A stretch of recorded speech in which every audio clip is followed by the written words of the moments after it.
Супер-супер новый. Да.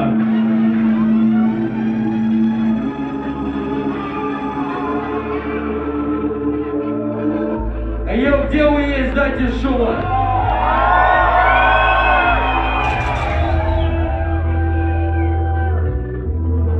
Раз, два.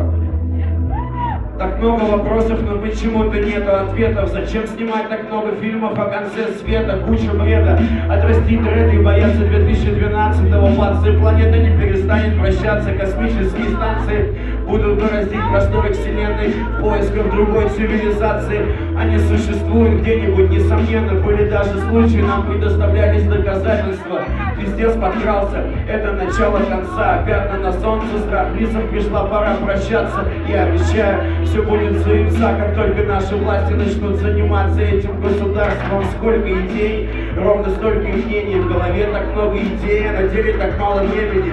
За штурвалом злодея в трюмах лежат гении.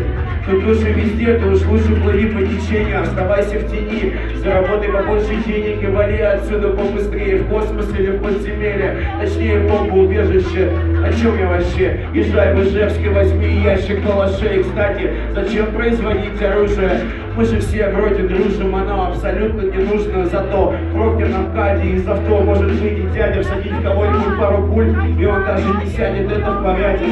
Его никогда не закроют, и глядя в зеркало заднего вида, он спокойно меняет обойму. По-моему, проблем меньше не станет, а всех этих заседаний их просто поменяли местами. Упало здание, печально, люди спали, по-любому Аль-Каида на экране инопланетянин настравит, исправливают, нас давит без палева. А мы лыбу тянем и хвалим, вспоминаем Сталина. Нормально, нам не привыкать, он подкрался незаметно, но было видно его издалека. Ладно, пока, я надеюсь, до скорой встречи. Россия, Москва, за Москву речи, делаем рэпчик.